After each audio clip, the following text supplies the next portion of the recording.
Okay, YouTubers and subscribers. The mic isn't very loud. I don't know if I'm going to like this one or not. We're going to start in the classification of two.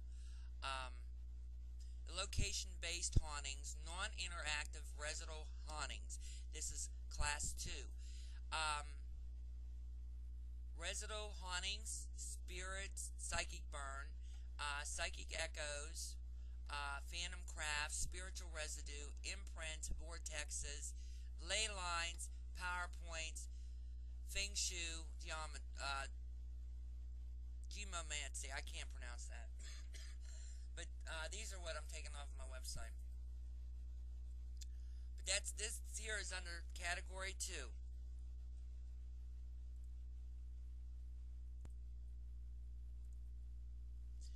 Okay, category 2 covers classic hauntings, graveyards, and etheric revenant. The classic haunting is also known as entity haunting. It is defined as an interactive spirit which does not fall into any special category such as those mentioned above. It can be a phantom, an apparition, presence, or unexplained event which occur in a certain location. This is called a classic haunting. It is under classification 2. You also have your graveyard specters, also known as shells or shades. These are believed to be etheric remnants of a person after death. Commonly found in the graveyard days or weeks after the burial. They are scary but not dangerous. Typically seen as dark, shadowy forms. They usually do not communicate or talk.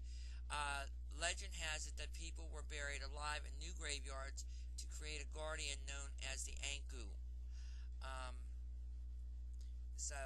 And you have your revenant, a very rare but dangerous undead creature that feeds upon energy from the living.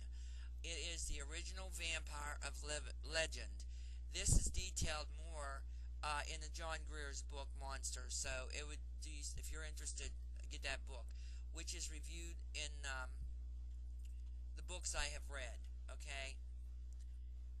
Of course, you're into your vampires. I have my own thoughts on that. It's like UFOs. Immortal blood drinkers, those that have allegedly achieved immortality through the drinking of blood. Mortal blood drinkers, those that deal with vampire craft or performing feats or sorcery based on drinking blood. Intentional psychic, these are who have mastered how to drain energy from a target in a malevolent fashion through the heart chakra at an astral level. I've had that happen to me, so that does exist. That is what we call psychic vampires. I have never gotten a vampire on film. So then you get into your unintentional psychic as above, but it's done unconsciously. You have your phantom crafts. It's a ghostly vehicle which can appear as solid or spectral in a certain location, often at the site of a tragic accident. Phenomena has been observed with ships, planes, and automobiles. So these are phantom crafts. They're not UFOs. They are the instrument in which the person had died in. Okay, at that specific location. So, and then you have, I knocked the mic again. Psychic echoes, sounds from the past which have recorded themselves into a structure or location. I have had that happen. Okay, so if you get that on EVP, that it could be possibly a psychic echo, but remember, it's under classification 2. And then you got your psychic imprints. These are people who, stronger than spiritual residue, imprints carries more definite information about past events and emotions. People other than psychics and sensitives may be able to pick up on this or even seem to hallucinate information about that certain particular area. My husband's cousin has this ability to do that when they go to Gettysburg. There are purposeful imprints and accidental, which are more common. So they're not aware that they have these this psychic imprint ability, so it just they let it flow in, and that's basically what it is. It's not being a psychic, it is just someone tuning in on that one particular spirit. Then you got your spiritual residue. But all remember classification 2. The trace energy left behind, which generally suggests the overall emotional tone and history of the area, generally can be offered few specific, very rarely produces any overt phenomenon.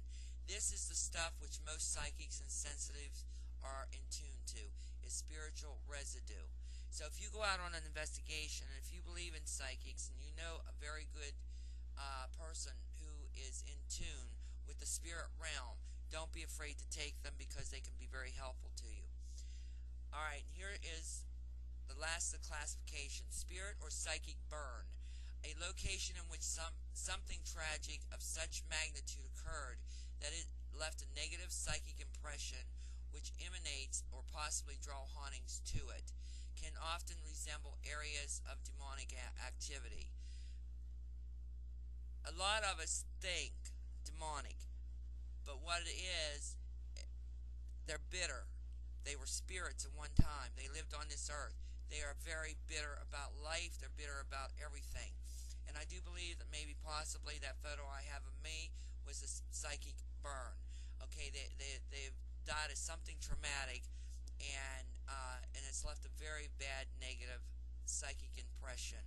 Okay, so this concludes on the classification of 2 on if you're out on an investigation. This gives you insight on what you're looking at.